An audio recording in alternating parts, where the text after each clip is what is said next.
ஹல்லேலூயா. இந்த கையில ஊத்தி கர்த்தரை ஸ்தோத்திரம் பண்ணுங்க. ஆமென். தேவன் பெரியவர். ஹல்லேலூயா. சொல்லுங்க, தேவன் பெரியவர். சொல்லுங்க, தேவன் பெரியவர். எங்க அம்மா சின்ன பிள்ளையில எங்க அம்மா சொன்னா, அதாவது என்னை எனக்கு சின்ன பிள்ளையில 2 அதாவது கண்ணு தெரியாத நேரத்தில், அதாவது மஞ்சள் காமலையில் மஞ்சள் பூத்து போச்சு. அது மட்டும் இல்லை, உடம்புல ரொம்ப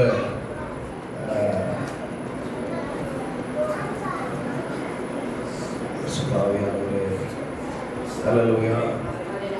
கர்த்தர் நல்லவர். ஆமென். சரி, பிதாவே ஸ்தோத்திரம். ஹல்லேலூயா. ஹல்லேலூயா.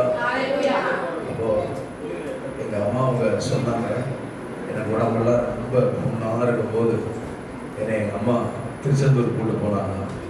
திருச்செந்தூர் கூட்டு போய் அவங்க அங்கே ஒரு பெரிய தராசு, அந்த தராசில் ஒரு தராசில் மகேந்திரனா நான், ஒரு தராசில் என்னையும், ஒரு தராசில் மண்டவலம் பார்த்துருக்கீங்களா? மண்டவலம் பார்த்துருக்கீங்களா? அப்போது என்னையும் ஒரு தராசில், மண்டவளத்தை ஒரு தராசிலையும் வச்சு எங்கள் அம்மா மண்டவளத்தை விற்று என்னை வாங்கினாங்க. மண்டவளத்தை விற்று என்னை வாங்கினேன். எங்கள் அம்மா சொன்னாங்க, இல்லை உன்னை மண்டவளத்தை விற்று தான் நான் வாங்கினேன், இல்லைன்னா நீ செத்து போயிருப்பல அப்படின்னு சொன்னாங்க எங்கள் அம்மா. ஹல்லேலூயா. ஆனால் 2014 வருஷத்துல சபரிமலைக்கு மாலை போட்டிருக்கிற அந்த ஜனவரி மாதத்துல ஆண்டவர் என்னை தொட்டார். இயேசு கிறிஸ்து என்னை தொட்டார். நான் அதுக்கு முன்னாடி பயங்கர குடி, ரொம்ப மோசமான பாவ வாழ்க்கையில யாருக்குமே பிரயோஜனம் இல்லாம அம்மாவை அடிச்சு அப்பாவை அடிச்சு ரோட்ல எங்க அப்பாவும் நானும் சட்டையை பிடிச்சி மல்லு கட்டிட்டு இருப்போம். அந்த அளவுக்கு சண்டை, அந்த அளவுக்கு கடவுளை, அதாவது பயமே இல்லாம அப்படி தூஷணமான வாழ்க்கை வாழ்ந்த என்னைய ஒரு நாள் இந்த அற்புதமான இயேசு ஒரு நாள் தேடி வந்தார். அவர் என்னை தொட்டார். ஏன் அப்படி சொல்றேன்னா, அதுக்கு பிறகு நான் பைபிள் வாசிக்க ஆரம்பிச்சேன். அப்படி வாசிக்கும் போது வேதத்துல ஒரு வார்த்தை போட்டிருந்துச்சு, நீங்களும் நானும் விலையேற பெற்ற இயேசு கிறிஸ்துவின் ரத்தத்தினாலே மீட்கப்பட்டீர்கள். ஹல்லேலூயா. எங்க அம்மா சொன்னாங்க, உடனே நான் மண்டவளத்தை வச்சு வாங்கினேன். ஆனா ஆண்டவர் இயேசு சொன்னார், உடனே என் ரத்தத்தை வச்சு வாங்கினேன். நம்முடைய அப்பா நம்மளை மண்டபத்தை வச்சோ புடலங்காய் வச்சோ வெள்ளரிக்காய் வச்சு வாங்கல, நம்முடைய ரத்தத்தை வைத்து வாங்கியிருக்கிறார். ஹல்லேலூயா. பூமியில் இருக்கிற ஒவ்வொரு மனிதனுக்காகவும் பாவமே செய்யாத, குற்றமே செய்யாத, பரிபூர்ண அந்த அளவுள்ளவர், பூர்ணமான தெய்வீகத்தின் அந்த ரூபத்தை உடையவர் நமக்காக அவர் தம்முடைய ரத்தத்தை சிந்தி பாதாளத்துக்குள் போய் கொண்டிருந்த, குடியினால வாழ்க்கையை கெடுத்துக் கொண்டிருந்த, தூசண வார்த்தைகளை பேசி தூசண நண்பர்களோடு இருந்து இரவெல்லாம் ராப்பாடி மாதிரி தூங்காம கண்டமானைக்கு தெரிஞ்சு கொண்டிருந்த என்னைய கர்த்தர் அவர் ரத்தத்தினால் விடுவித்து என் இருதயத்தை சுத்தமாக்கி, என் கண்களை சுத்தமாக்கி, என் வாயை சுத்தமாக்கி, தாயை மதிக்கவும், தகப்பனை மதிக்கவும், பெரியவர்களை மதிக்கவும், இப்படிப்பட்ட அநேக தேவ ஜனங்கள் மத்தியில் நிற்கவும் தேவன் அவருடைய ரத்தத்தினால் எனக்கு இரக்க பாராட்டினார். எனக்கு மாத்திரமல்ல, எல்லாருக்கும் அதை செய்திருக்கிறேன். எத்தனை பேருக்கு நான் சொல்றது புரியுது? ஹல்லேலூயா. ஹல்லேலூயா. நம்ம வீட்டுல எல்லாம் ரொம்ப விலை உயர்ந்த ஒரு பொருளை வாங்கணும்னா நம்ம என்ன பண்ணுவோம்னு கேட்டீங்கன்னா, அந்த பொருளை பீரோல உள்லாக்கர்ல வீட்டு பத்திரமா இருக்கட்டும், தங்கமா இருக்கட்டும், இந்த மாதிரி எவ்வளோ ஒரு உயர்ந்த பொருளை உள்லாக்கர்ல வச்சு போட்டுவோம். இன்னும் சிலர் எல்லாம் பாத்தீங்கன்னா பேங்க்ல மாசம் ஒரு தொகையை கொடுத்து பேங்க் லாக்கர்ல வைப்பாங்க. ஆனா எனக்கு என்ன ஆச்சரியம்னா, நம்ம விலை கொடுத்து வாங்கின பொருளை இந்த அளவுக்கு சேஃப்டி பண்றோம். ஆனா நம்மளாவது லாக்கர்ல வச்சுட்டோம். ஆனா வேதம் சொல்லுது, நம்ம இவர் தம் உள்ளங்கையில் பொறித்து வைத்திருக்கிறார். ஹல்லேலூயா. அப்ப நம்மளாவது இறக்கி லாக்கர்ல வச்சுட்டோம், இவர் நம்மளை இறக்கியே விடல. ஏன்னா நமக்கு அவர் அவ்வளவு பெரிய விலை கொடுத்திருக்கிறார். சாதாரண விலை கொடுக்கல, ரத்தத்தை கொடுத்திருக்கிறார். நம்முடைய பாவங்களுக்காக, நம்முடைய அக்கிரமங்களுக்காக அவர் தம்முடைய அந்த ரத்தத்தை, உயிரை கொடுத்து இப்படிப்பட்ட ஒன்றுக்கும் உதவாதவர்களை தூக்கி எடுத்து அவர் பாதத்தில், அவர் சமூகத்தில் அமர்வதற்கு இரக்கம் பாராட்டினார். அதனால தெய்வத்தின் அன்பை ருசிப்பதற்கு நான் தயவு செய்து சொல்லுகிறேன். அவருடைய அன்பை ருசிப்பதற்கு இது கிறிஸ்தவங்கிறது ஒரு மதம் கிடையாது. எப்போ ஒன்று புரிஞ்சு கொள்ளுங்க. அங்க ஒரு மதம், இந்த மதம், அந்த மதம். கிறிஸ்தவங்கிறது மதம் அல்ல. கிறிஸ்தவம் என்பது நம்மை படைத்த தேவனோடு நம்முடைய உறவை தொடங்குகிற மார்க்கம். அதாவது அவரோடு நாம், அப்பாவோடு, நம்மை படைத்தவரோடு உறவு கொள்ளுகிற தகப்பனாக, பிள்ளையாக, தகப்பனாக, மகளாக, தகப்பனாக, அவருடைய சந்ததிகளாக இணைந்து வாழக்கூடிய ஒரு அனுபவம் தான் கிறிஸ்தவம். இதை சொல்றது பூர்வகால கிறிஸ்தவன் சொல்லல. 12 வருஷத்துக்கு முன்னாடி குடிச்சிட்டு இருந்த குடிகாரன் சொல்றேன். 2014 வருஷத்துல 13வது வருஷம் டிசம்பர் மாசம் தான் பயங்கரமா குடிச்சேன். ஏன் இன்னும் சொல்ல போனா 2014 வருஷம் என்ன அந்த சபரிமலைக்கு மலைக்கு மேல போயிட்டு வந்து அதுக்கு பிறகு கூட ஒயிட் ஷாப் போனேன். என்னன்னா ஒயிட் ஷாப் உள்ள போனேன். அன்னைக்கு பாத்தீங்கன்னா அப்படி சரக்க தொட போனேன். அந்த கிளாஸ் கீழே விழுந்துருச்சு. விழுந்த உடனே அன்னைக்கு விட்ட வந்தா சரக்க இன்னைக்கு வரைக்கும் தொடரல. அவருடைய இறக்கத்தில் சொல்லுவேன். அதனால சாதாரண தெய்வம் அல்ல, எல்லாரையும் போல அல்ல. இவர் நம்முடைய உறவு, நம்முடைய தகப்பன். ஆமென். எத்தனை பேர் நம்புறீங்க? ஹalleluya. அப்படியே கண்களை மூடலாமா? கர்த்தர் நம்மளோடு இடைப்படட்டும். எல்லாரும் அப்படியே வாய்களை திறந்து thank you Jesus. நல்ல கர்த்தரை ஸ்தோத்திரம் பண்ணலாம். தகப்பனே, எங்கோ நான் வாழ்ந்தேன், அறியாமல் அலைந்தேன், என் இயேசு தேடி வந்தீர். எங்கோ நான் வாழ்ந்தேன், அறியாமல் அலைந்தேன், என் இயேசு தேடி வந்தீர். நெஞ்சார அணைத்து முத்தங்கள் கொடுத்து நீலனாய் மாறிவிட்டீர். நெஞ்சார அணைத்து முத்தங்கள் கொடுத்து நீலனாய் மாறிவிட்டீர். நன்றி உமக்கு அப்பா, நன்றி உமக்கு நன்றி எங்கள் அப்பா பிதாவே.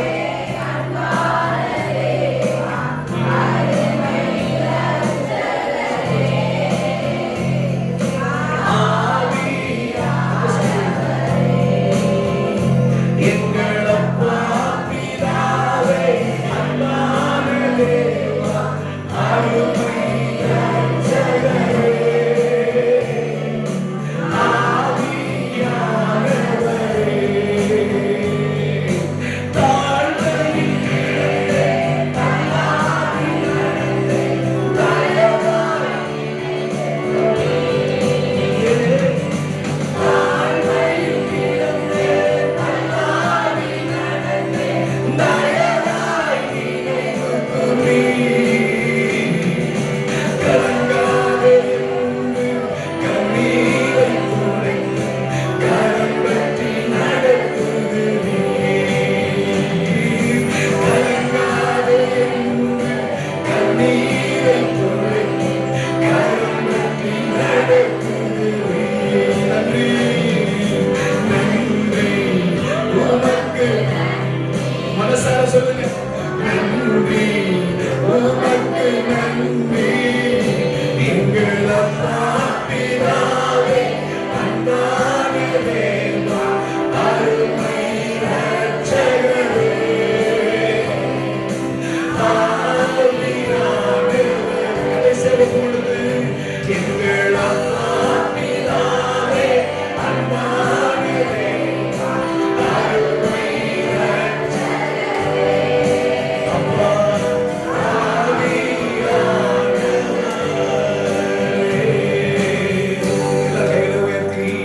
நன்றி உமக்கு நன்றி நன்றி உமக்கு. ஒரு முறை மட்டும் வாய் தந்து சொல்லுங்க. அப்பா பிதாவே, அன்பான தேவா, அருமை இரட்சகரே,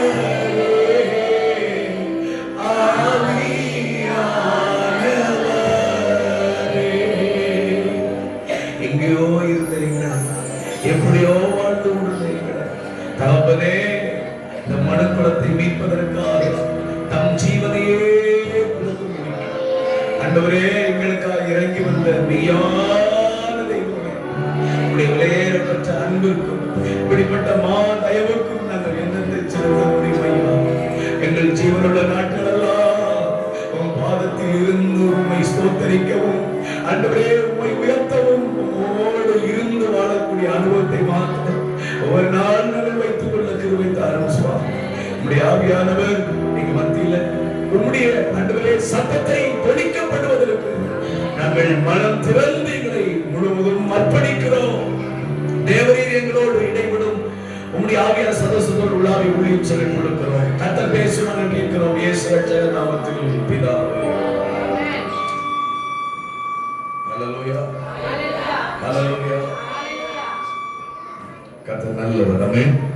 ஆண்டவர் அருமை ரட்சகருமாகிய இயேசு நாமத்தில் ஒவ்வொருவரை வாழ்த்துகிறேன். நீங்கள் இப்பொழுது இருக்கிறதை பார்க்கிலும் 1000 மடங்கு விருத்தி அடைவீர்கள் என்று கர்த்தராகிய இயேசு நாமத்தில் வாழ்த்துகிறேன். ஹல்லேலூயா. கர்த்தர் நல்லவர். அப்ப நல்லா இருந்துச்சு. Thank you Jesus. ஓகே. ஹல்லேலூயா ஹல்லேலூயா. ஆண்டவர் நல்லவர். நிச்சயமாக அவர் நம்மை நினைத்திருக்கிறார், நம்மை ஆசீர்வதிப்பார். சொல்லுங்க, அவர் நம்மை நினைத்திருக்கிறார், அவர் நம்மை ஆசீர்வதிப்பார். ஹல்லேலூயா. 2 நாட்களும் ஆண்டவருடைய இரக்கத்தினால நம்முடைய திருச்சபையினுடைய உயிர்ப்பிக்கிற ஒரு கூட்டம், அதாவது உயிர்ப்பிக்கிற ஒரு கூட்டம் அப்படின்னா எல்லாரும் கொஞ்சம் அட்டென்ஷன்ல வாங்க. ஹல்லேலூயா ஆமென். அதாவது உயிர்ப்பிக்கிற கூட்டம் அப்படின்னா அதை புரிந்து கொள்ளுங்க. தேவனுக்கும் நமக்கும் இருக்கிற உதாரணம் சொல்ல பாருங்களேன். நீங்க ஒரு வீட்டுல குடியிருக்கிறீங்க, இல்லைன்னா ஒரு கம்பெனி, ஒரு குடோன் ஏதோ ஒன்று வாடகை எடுத்து நடத்துறீங்கன்னா அதை ஒரு குறிப்பிட்ட நாட்கள் பொறுக்க நீங்க என்ன பண்ணுவீங்கன்னா அந்த வாடகை ஒப்பந்தத்தை இல்லைன்னா அந்த வீட்டு அந்த அந்த அந்த வேலை செய்யக்கூடிய அந்த ஒப்பந்தத்தை வந்து என்ன பண்ணுவீங்கன்னா ஒவ்வொரு வருஷத்துக்கு ரெனியூல் பண்ணுவீங்க. அப்படிதானே? 11 மாசத்துக்கு தான் என்ன செய்வாங்கன்னா அதை எழுதி கொடுப்பாங்க. அதை நித்திய அதை வந்து கடைசி வரைக்கும் அந்த ஒப்பந்தம் செல்லாது. 11 மாசத்துக்கு என்ன செய்வீங்க, எழுதி கொடுப்பாங்க.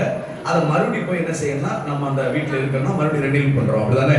அதே மாதிரிதான் நம்ம தேவனோடு கூட இருக்கிற அந்த உறவுல நம்ம தொடர்ந்து கண்டினியூஸா இருக்கணும்னா நம்மோடு நம்ம தேவனோடு வாழக்கூடிய, தேவனை துதிக்கக்கூடிய, தேவ சமூகத்தில் இருக்கக்கூடிய அந்த உறவை நம்ம அப்பைக்கப்ப ரெப்ரஸ் பண்ணிட்டே இருக்கணும். ஹல்லேலூயா. மறுபடியும் என்ன செய்யணும், அதை நாம அதுல இன்னும் அதிக உறுதியாக, அதிக உறுதிப்படுவதற்கு, அதுல வளர்வதற்கு, அதுல இன்னும் நம்ம ஸ்ட்ராங் ஆகிறதுக்கு என்ன செய்யணும்னா அந்த உறவை என்ன செய்ய வேண்டும், பலப்படுத்தி கொள்ள வேண்டும். ஹல்லேலூயா சொல்லுங்க. ஹல்லேலூயா. ஆமென். பாருங்களேன், ஒரு கணவன் மனைவியா வாழ்க்கையை தொடங்குறாங்க. அப்படி தொடங்கும் போது அவங்க இருவருக்கும் என்ன செய்யுதுன்னா ஒரு ஒப்பந்தம் நடக்குது. அப்படிதானே? அவங்க அதாவது வந்து இன்பத்திலும் துக்கத்திலும் எல்லாத்திலும் கூட சேர்ந்து வருவேன், பிறருடைய முகம் பாராமல் உமக்கே நான் ஊழியம் செய்வேன் அப்படின்னு சொல்லி நம்ம ஒப்பந்தம் பண்ணி திருமணம் முடிக்கிறோம். அப்போ அந்த வாழ்க்கை போயிட்டே இருக்கும்போது பரலோகம் என்ன செய்யுதுன்னா ஒரு குறிப்பிட்ட நாட்கள்ல அவங்க வாழ்க்கையை இன்னும் அதிக ஸ்ட்ராங் ஆக்குறதுக்கு பரலோகம் ஒரு குழந்தை கொடுக்குது. சொல்லுங்க. ஹல்லேலூயா. அப்படி ஒரு குழந்தை பாக்கியத்தை கொடுத்து அவருடைய அன்பினுடைய வெளிப்பாடாக ஒரு குழந்தையின் கனியா கிடைக்கிறது. அந்த குழந்தைய அவங்க என்ன பண்ணுவாங்கன்னா அப்படி வளர்க்க அந்த குழந்தைக்கான ஒரு வாரம் அந்த பிள்ளையை வளர்க்கணும், அந்த பிள்ளை நல்லபடியா அந்த பிள்ளைக்கான காரியங்களை செய்யணும்னு சொல்லிட்டு இருவரும் இன்னும் இணைந்து ஒருமனப்பட்டு அந்த குழந்தைக்காக வாழுகிறார்கள். அதுக்கப்புறம் கொஞ்ச நாள் கழிச்சு அந்த குழந்தை அவர்கள் பார்க்கிறார்கள். இந்த குழந்தை அந்த தாய் தகப்பனுக்காக வாழுகிறது. இப்படி இந்த உறவை தொடர்வதற்கு பரலோகம் எப்படி சிஸ்டமேட்டிக்கா வச்சிருக்குதோ அதே போல நீங்களும் நானும் இயேசுவோடு கூட நடப்பதற்கு, கடைசி வரைக்கும் அவரோடு இணைந்து வாழ்வதற்கு, நாம் அவரோடு ஒவ்வொரு நாளும் வளர்வதற்கு தான் இப்படிப்பட்ட கூட்டங்களை கர்த்தர் நடத்துகிறார். ஆமென் சொல்லுங்க. ஹல்லேலூயா. அதனால கர்த்தர் நல்லவர், ஆண்டவர் நாம மகிமைப்படட்டும். நீங்கள் இந்த கூட்டத்தில் இன்றைக்கு வந்திருப்பது ரொம்ப சந்தோஷம். உங்களுக்கு கர்த்தருடைய நடத்தல் இருக்குமானால் நீங்கள் சாயந்தர கூட்டத்திலையும் கலந்து கொள்ளுங்கள். ஹல்லேலூயா சொல்லுங்க. சபை என்பது ஒரு தெரியுமா உங்களுக்கு ஒரு சொல்லட்டுமா? அதாவது இந்த சபை இருக்கு இல்லையா, அதாவது சபைன்னா இந்த நம்ம கூடியிருக்கோம் இல்லையா, அந்த புது கிருபை ஏஜி சபையில இந்த சபைங்கிற கட்டமை பார்த்தீங்கன்னா, அதாவது ஒரு பிள்ளை பிறப்புல இருந்து அந்த பிள்ளையினுடைய வாழ்க்கை முடி வரைக்கும் சபை தான் பொறுப்பெடுக்குது.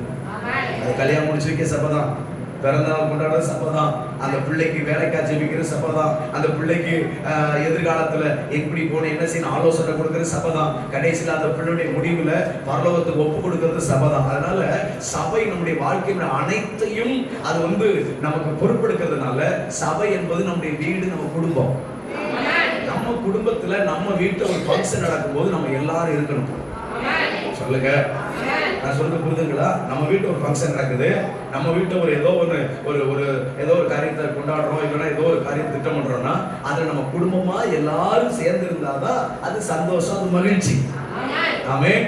அதனால வேகாரிக்க அது பாட்டுக்கு மீட்டிங் நடக்கட்டும், அது வரைக்கும் ஃபங்க்ஷன் நடக்கட்டும் அப்படின்னு சொல்லி நம்ம வீட்டு ஃபங்க்ஷனை நம்ம கண்டுக்கிடாம விடுறதில்லை. அப்படிதானே?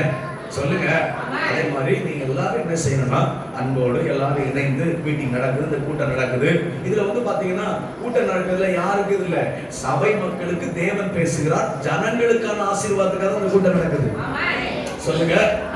ஹல்லேலூயா. அதனால உங்களுடைய நன்மையை எப்பவுமே புரிச்சு கொள்ளுங்க. கர்த்தருக்காக காத்திருக்கிறது பாருங்க, கர்த்தருக்காக காத்திருக்கிறது தப்பு இல்ல, ஆனா கர்த்தருடைய நன்மையை பெற தாமதிக்கிறது தப்பு. கர்த்தருக்காக காத்திருக்கிறது தப்பு கிடையாது. அவர் சமூகத்துல காத்திருக்கணும், அவர் நம்ம கற்பனை செய்வார். ஆனா கர்த்தர் நன்மையை கொடுக்கிறார்ல, அப்படி கொடுக்கும் போது அந்த நன்மையை பெற்றுக்கொள்ள நாம தாமதிக்க கூடாது. ஹல்லேலூயா.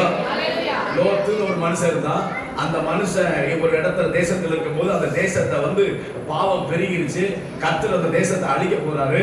அப்ப இல்ல இந்த மாதிரி நம்ம பாஸ்டர் தகப்பன் மாதிரி ஊருக்குள்ளெல்லாம் மோசமா தேசத்துல பாவம் நடக்குது, என் சபை மக்கள் நல்லா இருக்கணுமே, என் ஜனம் நல்லா இருக்கணுமே அப்படின்னு சொல்லி ஆபிரகாம் ஒரு நாள் ஜெபிக்கிறாரு. ஆபிரகாமுடைய தம்பி பையன் இவரு, ஆபிரகாமுடைய தம்பி பையன் தான் அந்த லோத்து.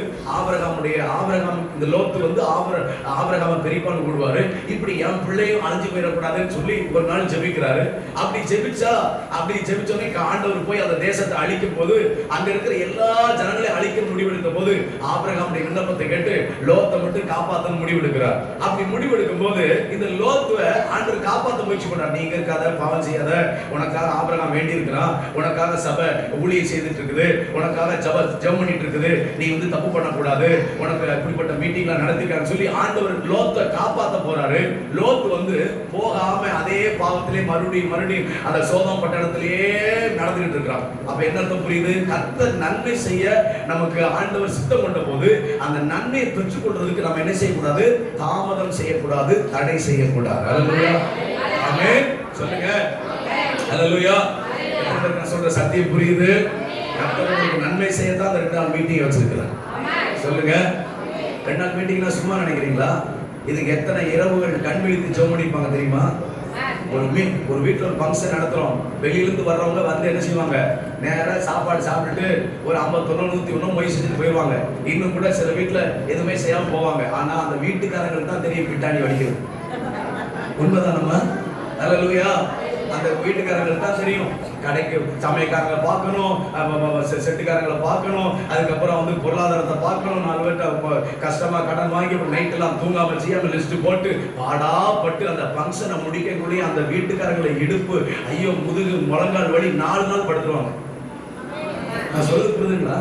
அதே மாதிரிதான் ஒரு மீட்டிங் நடத்தும் போது சாதாரண இல்ல, எத்தனை கண் விழிப்புகள், எத்தனை உபவாசம், சாப்பிடாம எத்தனை நாட்கள் நைட்டெல்லாம் விழிச்சிருந்து ஜெபம் பண்ணி இப்படிய மக்கள் வருவாங்க. அவங்களுக்கு ஏற்ற வார்த்தை போகணும், அவங்க சுகவீனத்தோடு வருவாங்க, சுகம் பெறணும், அவங்க குடும்பத்தில் ஏதோ ஆலோசனைக்காக வருவாங்க, கர்த்தரோடு பேசணும், ஒருவேளை அவர்கள் பாவங்கள் இருக்கும், அதிலிருந்து அவங்க விடுதலை ஆகணும் அப்படின்னு கண் விழித்து ஜெபம் பண்ணி போராடி இதுக்கான பணத்தை செலவழிச்சுதான், கிரைய செலுத்தி தான் ஒரு மீட்டிங் நடத்துறாங்க.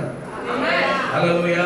அதனால ஏதோ ஒண்ணு மைக்க தட்டி விட்டோனே டக்குனு கரண்ட் வருது, கடகடன் பேசுறாங்க நினைச்சிட கூடாது. இதுக்கு பின்னாடி பல கண்ணீர்களும், பல கிரயங்களும், முழங்காடுகளும், பட்டினிகளும் இதுல இருக்கிறது. இதை நீங்க கனமணி நான் கர்த்தர் உங்களை ஆசீர்வதிப்பார். ஹல்லேலூயா. ஹல்லேலூயா. அவருடைய நாமம் மகிமைப்படட்டும். குறிப்பாக தேவன் முதல் நாள் நம்மளோடு பேசின வார்த்தை, நாம் முடங்கி போன வாழ்க்கையை கர்த்தர் மாற்றுவார். ஹல்லேலூயா.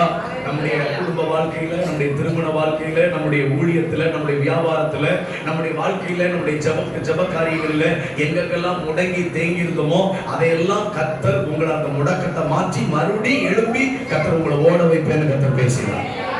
ஹல்லேலூயா. நேற்று மாலை வேளையில அப்படி நீங்க எந்த எல்லையில நீங்கள் வந்து ஓடிக்கொண்டிருக்கிற பாதையில நீங்க பெற்றுக்கொள்ள வேண்டிய ஆசீர்வாதத்தை, பெற்றுக்கொள்ள வேண்டிய நன்மையை நீங்கள் பெற்றுக்கொள்வதற்கு உங்களுக்காக பரலோகம் ஆவியானவர் ஒருத்தர் கொடுத்திருக்குது. அவரோடு இணைந்து அவரை கவனிச்சு நடங்க, நிச்சயமா நீங்க ஜெயிச்சிருவீங்கன்னு சொல்லி கொடுத்தார். சொல்லுங்க. ஹல்லேலூயா. இந்த பரலோகம் இருக்கு இல்லையா, நல்லா புரிந்து கொள்ளுங்க. உலகத்துல சொல்லுவாங்க தன்னம்பிக்கையோட இரு அப்படின்ட்டு. ஆனா பைபிள் தன்னம்பிக்கையோடு சொல்லாது, கர்த்தர் மேல் நம்பிக்கையான்னு சொல்லுவாங்க. ஹல்லேலூயா. தன்னம்பிக்கைன்னு பேசுவாங்க. ஆனா ஒண்ணு நான் சொல்றேன், தன்னம்பிக்கை என்பது உலகத்தில் பேசப்படுகிற ஒன்றா இருந்தாலும் கர்த்தர் மேல் நம்பிக்கையா இருக்கிறவன் எந்த நிலைமையில அவன் ஜெயிப்பான். அவனை யாரும் தடுக்க தடை செய்ய முடியாது. அவன் வெற்றி அடைவான். அல்லேலூயா. அதனால நேற்று ஆண்டவர் சொல்லிக் கொடுத்தார், ஆவியானவர் மேல் நம்பிக்கை வைத்து அவரை சார்ந்து கொண்டு அவரோடு இணைந்து பயணிங்க, அவர் சொல்றதை செய்யுங்க, உங்க வாழ்க்கையில மாற்றங்கள் வரும் என்று சொல்லிக் கொடுத்தார். அல்லேலூயா. சொல்ல மாட்டீங்களா? ஆமென். பாருங்க, ஒரு நாள் எங்க அதாவது பாத்தீங்கன்னா எனக்கு கொஞ்சம் என் சித்தப்பா பொண்ணு ஒரு தங்கச்சிய பாண்டிச்சேரியில கட்டி கொடுத்துருக்கு. அவங்க கல்யாணம் முடிச்ச அந்த விருந்துக்கு வருவாங்கல்ல, அவங்கள நான் தான் கோயில்பட்டியில போயிட்டு ரயில்வே ஸ்டேஷன்ல பிக்கப் பண்ண போறேன்.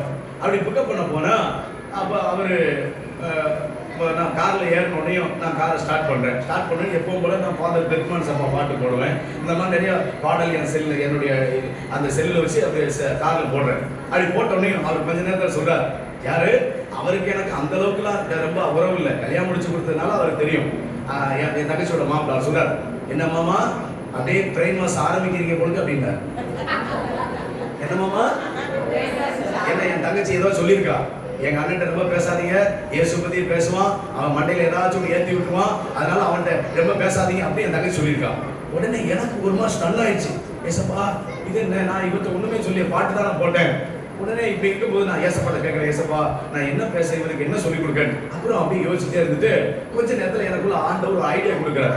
என்ன ஐடியா கொடுக்குறாருன்னா, மாப்பிள்ள நான் அப்படி சொல்றேன், தங்கச்சி நான் சொல்றேன், மாப்பிள்ள அதாவது நீங்க உங்களுடைய ட்ரெஸ்ஸுக்கு போடுற சோப்பு, உங்க சரீரத்துக்கு உடம்புக்கு போடுற சோப்பு, இதுல பாத்தீங்கன்னா Surf Excel, Ariel, Arasan soap, Ponvandu soap, அந்த சோப்பு, இந்த soap, Senthur soap, Hamam soap, இப்படி பல்வேறு நூற்றுக்கணக்கான சோப்பு இருக்கு. அப்படிதானே சொல்லுங்க?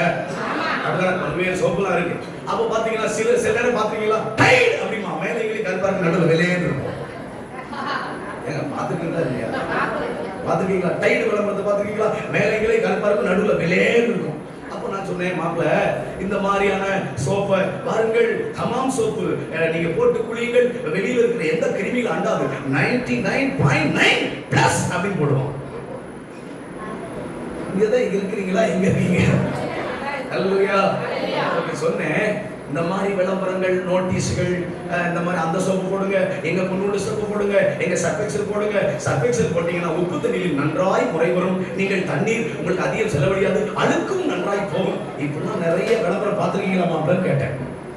ஆமாம்மா பார்த்துருக்கேன் அப்படின்னு அவர் சொன்னார். உடனே நான் சொன்னேன், மாப்பிள்ள இந்த கம்பெனிக்கார எல்லாருமே போடுற விளம்பரம் போஸ்ட் எல்லாமே அவன் பிராண்ட நாம வாங்கணும்னு அவன் போடுற விளம்பரம் அத்தனை பிரெயின் வாஷ் தான் மாப்பிள்ளன்னு சொன்னேன். என்ன சொல்லாவே இப்போ ஒரு புதுசா ஒண்ணு வந்திருக்கு. என்ன தெரியுமா? அதாவது நேரத்துக்கு வாங்க, நேரா வாங்க. பாத்துக்கீங்களா? பைபாஸ் ரோட்ல கிரீன் கலர்ல ஒரு போஸ்ட் இருக்கும், நேரத்துக்கு வாங்க, நேரா வாங்க. அது விளம்பரத்தினுடைய பின்னணி என்னன்னா, யாருக்கெல்லாம் ஸ்ட்ரோக் வருதோ நீங்க நேரத்துக்கு வந்துருங்க, நேரா வந்துருங்க. அதுலயும் பாத்தீங்கன்னா அந்த விளம்பரத்துல ஒரு ஐயா, வயசான ஐயா, அவர் நெஞ்ச பிடிச்சு இப்படி உட்கார்றாரு, பக்கத்துல அந்த அம்மா இப்படின்னு பாக்கு. இத பார்க்கும்போது அடடக் வரும். அதுலயும் பாத்தீங்கன்னா அந்த ஹாஸ்பிட்டலுக்கு முன்னாடி தொடர்ந்து 3 வாரம் இருமலா, தொடர்ந்து 7 வாரம் இருமலா, இது டிபியாக இருக்கலாம், மருத்துவரை அணுகுங்கள். இது எல்லாமே அவன் பிராண்ட நீங்க வாங்குறதுக்காக பிரெயின் வாஷ் பண்றான் மாப்பிள்ளன்னு சொல்லுங்க.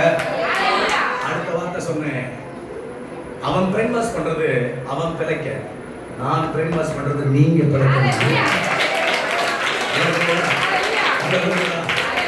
நான் இயேசு பத்தி அறிவிப்பது, நாங்கள் இயேசு பத்தி பேசுவது, நாங்கள் பிழைக்கல்ல, என் ஜனம் பிழைப்பது. உங்களை மாதிரி ஒரு சகோதரி குடிச்சிட்டு கிடந்த எனக்கு இந்த இயேசு பத்தி சொல்லும்போது என் வாழ்க்கை பிழைத்தது. மறைக்க வேண்டிய எனக்கு, சாக வேண்டிய எனக்கு இயேசு வாழ்க்கை கொடுத்தார். அடுத்த வார்த்தை சொன்னேன், மாப்பிள்ள அப்படிதான் பிரெயின் வாஷ் பண்ணுவேன், அப்படிதான். அவர் சொன்னார், மாமா நான் இதை எதிர்பார்க்கவே இல்லை அப்படின்னாரு. அடுத்த வார்த்தை சொன்னார், மாமா அடுத்த மீட்டிங் போனா என்னையும் கூட்டு போங்க அப்படின்னாரு. ஒரு நாள் பாருங்க, காலையில எங்க வீட்டுல அதிகாலையில நான் ஒரு அப்பதான் பொழுது இந்த மாதிரி நேரம் தான், அப்படியே விடிஞ்சு வருது. அப்படி விடிஞ்சு வர நேரத்துல எங்க அம்மாவுடைய, அதாவது இந்த சின்ன மக்கா பெரிய மக்கா சொல்றாங்கல்ல, அதுல எங்க பெரியம்மா ஒருத்தவங்க வாசல்ல வந்தாங்க. எங்க அம்மா வெறும் ஜெயலட்சுமி, எங்க அம்மாவை செயலு செயல் கூடுவாங்க. வெளியில இருந்துட்டு எங்க பெரியம்மா கத்துது, செயலு செயலு செயலு கத்துது. எங்க அம்மா கிச்சன்ல இருந்துச்சு, கிச்சன்ல இருந்து வேகமா ஓடி வச்சு, என்னக்கா என்னக்கா என்ன இந்த கத்துறது? என் தாய்க்கு வா, பக்கத்து தெருவில் கீரைக்காரன் வந்திருக்கான், போ பொன்னாங்கண்ணி கீரை, சிறுகீரை, பெருகீரை, என்னென்னமோ கீரையோ பேர சொல்லிச்சு. அந்த கீரைலாம் வந்திருக்குதா, நைட்டு தான் கீரை அறுத்துமா முழுங்க, பனிப்பதம் மாறவே இல்லை, கீரை நல்லா இருக்கு தாயி பாரு, நான் இப்பதான் கீரை வாங்கிட்டு இருந்தேன், எனக்கு சில்லறை தாயி இல்லைன்னா உனக்கு ஒரு கெட்டு வாங்கிட்டு இருப்பேன், ஒரு கெட்டு 5 ரூபா தாய்க்கு போய் கீரை வாங்கி வந்துச்சு. யாரு? எங்க பெரியம்மா. உடனே நான் இந்த கூப்பாட்டில் நான் முடிச்சுருந்தாங்க. இதை சொன்ன உடனேயும் என் உள்ளத்துல ஆண்டவர் சொல்லி கொடுக்குறாரு, 5 ரூபா கீரை கட்டு நல்லா இருந்தாலே தான் தங்கச்சி சாப்பிடணும்னு அக்கா நினைக்கிறான். புரியுதுங்களா உங்களுக்கு? 5 ரூபா கீரை கட்டு நல்லா இருந்தா என் தங்கச்சிக்கு ஒரு கீரை கட்டு இருந்தா நல்லா இருக்குமே, தாய் காலையிலே குழம்பு வச்சுட்டு வேலைக்கு போவா, கீரை நல்லா இருக்க அப்படின்னு அக்காவுக்கு ஆத்திரம் வருது, என் தங்கச்சியும் சாப்பிடணும். இப்பதான் ஆண்டவர் சொல்லி கொடுத்தாரு. குடிச்சிட்டு ரோட்ல 4 பேர் தூக்கிட்டு வந்து போடுற அளவுக்கு நீ கிடந்த, இன்னைக்கு நான் உன் வாழ்க்கையை மாற்றி உன்னை நான் ஊழியக்காரனா மாத்திருக்கிறேன், நீ என்னை எல்லாத்தையும் சொல்லுவேன்.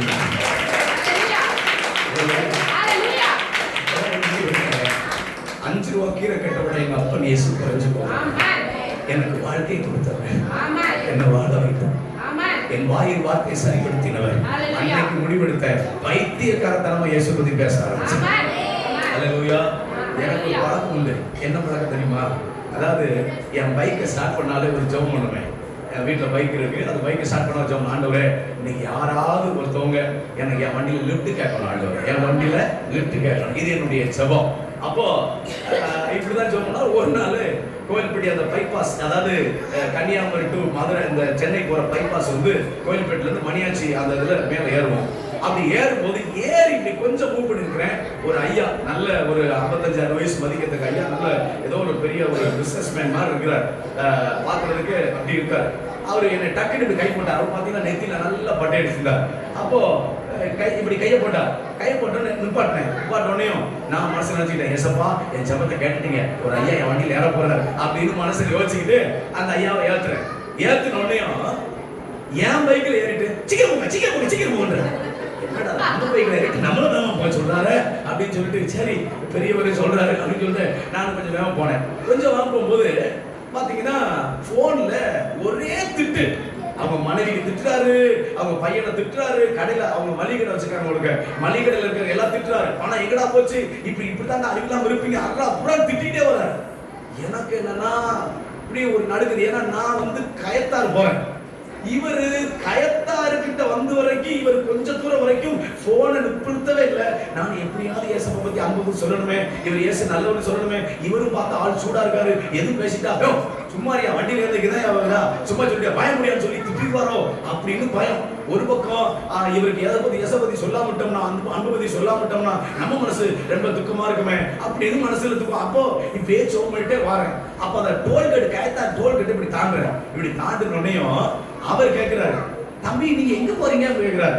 நல்ல வேலை போனப்பதான் வச்சிருக்கிறாரு, இப்பதான் பேசிட்டு இருக்காரு அப்படின்னு சொல்லிட்டு நான் எங்க போறீங்கன்னு சொல்லாம, ஐயா நீங்க எங்க போறீங்கன்னு கேட்டேன். உடனே அவர் சொன்னாரு, தம்பி நான் ராஜா புதுக்குடி போறேன், அதாவது கைத்தால இருந்து ஒரு 6 கிலோமீட்டர் தாண்டி ராஜா புதுக்குடி உண்டு, அப்ப நான் ராஜா புதுக்குடி போறேன் அப்படின்னா. அப்போ ஏன்ட கேட்க, நீ எங்க போறீங்க? நானும் அங்கதான் போறேன். ஆனா ஆக்சுவலா நான் கைத்தால தான் போட்டிருக்கு. ஆனா நான் சொன்னேன் ராஜா புதுக்குடி போறேன், ஏன் வேலை நான் முடியல, அதனால இப்ப நான் அவனை சொல்றேன் ராஜா புதுக்குடி தான் போறேன். அப்படியே தம்பி ரொம்ப சந்தோஷம், நான் அங்கதான் போறேன். அங்க யாரை பார்க்க போறீங்க? யாரை பார்க்க போறோம் மட்டும் ஒண்ணும் தெரியாது, ஐயா அங்க ஒருத்தர் வர சொல்லி இருக்கிறாரு அப்படின்னு சொல்லிட்டு அப்படி வண்டி இப்படி ஸ்டார்ட் பண்ணி போறேன். அவனிங்க இப்ப இவர் சூடா வர இருக்கிறாரு, என்ன செய்யன்னு தெரியல, ஏசப்பா ஏசப்பா ஏசப்பான்னு சொல்லிட்டே மனசு சொல்லிட்டே வரேன். அப்போ அந்த இதுல அந்த டோல்கேட் ஏறி இறங்கணும், அதுல ஒரு 2வது பாலம் ஒண்ணு இருக்குது, 2வது பாலம். அந்த 2வது பாலத்துல இப்படி இப்படி ஏறி இப்படி இறங்கும் போது ஒரு 2 வாலி பசங்க, இப்ப பாத்தீங்கன்னா அந்த பைக்கு பூரா பாத்தீங்கன்னா எருமாடு மாதிரி மூஞ்சி இருக்கும், பாத்துக்கீங்களா? ஏங்க சில பைக்கு பாத்துக்கீங்களா, அது மண்டையே எருமாடு மாதிரி இருக்கும். இன்னைக்கு நிறைய பேருக்கு தெரியல, பாருங்களேன், சாதாரண புல்லட் பைக் சார், இந்த பைக்கில் உட்காருங்க. அது பாருங்க, ஒரு நாள் இப்படிதான் என் நண்பர் ஒருத்தர், நான் ஒரு பைக் ஓட்டிட்டு இருந்தேன், அவர் வந்து புல்லட் கொண்டு வந்தார். புல்லட்ல இப்படி மேலே ஏறி உட்கார்ந்த பாருங்க, உட்கார்ந்தோடனே இது வரைக்கும் என் கை நார்மல் ஆச்சு, புல்லட்ல ஏறணும் நெஞ்சு அப்படி இருந்துச்சு. என்னடா அது, நம்ம பைக்கில் ஏறும்போது ஒண்ணுமே தோணல, இங்க மட்டும் நெஞ்ச நிமித்துறோம், கையை விடக்கிறோம் அப்படின்னு. அப்பதான் ஆண்டவர் சொன்னா, இதான்டா புல்லட் ஆவியினாரு. இதான் என்ன ஆவியா? புல்லட் ஆவியா.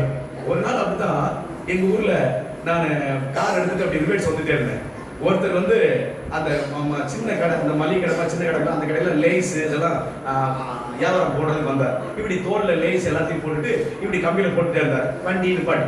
நான் அங்க இருந்து ஆறு அடிக்கேன். இவர் வந்து அவர் நிறைய பொருள் போட்டதுனால மாட்டிட்டு இருக்கிறாரு. வந்து எடுக்கவே இல்லை. அப்போ மறுபடியும் ஆறு அடிக்கிறேன். என் மனசுல தோணுது, எவ்வளவு அவன் நம்ம ஊர்ல வந்துட்டு நமக்கு அவர் கொடுக்க மாட்டேங்கன்னு தோணுது. என் மனசுல தோணுது. அதுக்கப்புறம் கொஞ்ச நேரம் கழிச்சு, இத்தனைக்கும் நான் புலி செய்யற பாருங்க. அப்போ கொஞ்சம் கிராஸ் பண்ணி வந்தோன்னையும் ஆண்டவர் சொல்றாரு, இதாண்டா உள்ளூர் ஆவின்னாரு. என்ன ஆவியா? இதே மதுரையில நான் வண்டியில ஆறு அடிச்சு வண்டி எடுக்கலாம் சொல்லுவேன்னா? சொல்லலைங்க. மனசுதான் யோசிச்சேன் அன்னைக்கு. நான் சொல்லல, கத்திர சொல்லல. அப்ப உள்ளூருக்குள்ள இருக்கும் போது எல்லாருக்கும் ஒரு திமிரு இருக்கு. இதே மெட்ராஸ்ல திமிரு வருமா? சொல்லுங்க. மதுரை இருக்கிறவங்கள, அந்த வாடிப்பட்டில இருக்கிறவங்கள மதுரை ஜங்ஷன்ல கொண்டு போய் விட்டா திமிரு வருமா? அப்போ உள்ளூர் ஆவின்னு ஒரு ஆவி இருக்கு. சொல்லுங்க. உள்ளூர் ஆவி, புல்லட் ஆவி. இந்த திடீர்னு இப்பெல்லாம் ஒரு வண்டி வந்திருக்கு பாத்தீங்கன்னா, பைக்கு. அதுல ஏறினாலே 80-100 தான் போறான். நான் சொல்றது புரியுதுங்களா உங்களுக்கு? அப்போ இந்த வண்டியில ஒரு 2 பேர் வாலிப பசங்க வரான். 2 பேர் பாத்தீங்கன்னா அப்படியே ஒரு மாதிரியா இருக்கிறாங்க. முடி இடையெல்லாம் ஒரு மாதிரி வித்தியாசம் வச்சுட்டு அப்படி பைக்ல வந்தவங்க அந்த சவுண்ட் பாத்தீங்கன்னா அந்த பைக் அப்படி வேகமா வந்துட்டு 3 சடக்கு கிராஸ் பண்ணி போனா பாருங்க. இந்த ஐயா சொல்றாரு, அடே படுவாரீங்களா, விட்டுருந்தீங்கன்னா உள்ள மேல இருந்து பாலத்துல வந்து போட கொண்டிருப்பீங்களா நான் கத்துறேன்.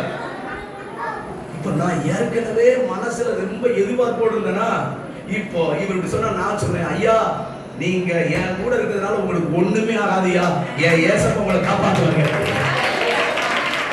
நானே எப்படாலும் வாய்ப்பு எதிர்பார்த்துக்கிட்டேன் இவற்றை எப்படி பேசுறது. இந்த 2 வாலிப பசங்க தேவதூதன் மாதிரி வந்து வண்டியில ஒரு ஓவர்டேக் பண்ணி எங்களை பயங்காட்டிட்டு போனாங்க பாருங்க. இப்ப நான் புடிச்சுக்கிட்டேன், ஐயா என் கூட ஏசப்பா இருக்காரியா, கண்டிப்பா உங்களை காப்பாற்றுவாரு அப்படின்னு. வாங்க தம்பி, கொஞ்சம் முன்னாடி செத்துருப்போம், ஏசப்பா காப்பாற்றுவாருன்னு சொன்னீங்க அப்படி சொன்னார். நான் சொன்னேன், ஐயா கொஞ்ச நாளைக்கு முன்னாடி இந்த போனாங்களே 2 பேரு இதே மாதிரி தான் வண்டியை முறிக்கிட்டு குடிச்சிட்டு மோசமா அலைஞ்சேன். அப்படி கிடந்த எனக்கு ஏசப்பா வாழ்த்து கொடுத்தா, என் முடிவை மாற்றினா. அதனால நான் நம்புறேன் ஐயா, சாக வேண்டிய எனக்கு வாழ்க்கை கொடுத்ததுன்னா என்ன காப்பாத்துறதா உங்களை காப்பாற்றுவாரையா, நீங்க தைரியமா இருங்க அப்படின்னு. அல்லேலூயா. இப்படி பேசிட்டு கொஞ்ச நேரத்துல ராஜா இப்படி வருது. அப்போ அந்த ஐயாட்ட இறங்கிட்டு அந்த டிராவல் அப்படியே கொஞ்சம் முடிவுல சொல்றேன், என்னையா ரொம்ப கத்திக்கிட்டே வந்தீங்க, என்னையா இல்லையா அந்த பணத்தை கொஞ்சம் காணையா மளிகை கடையில.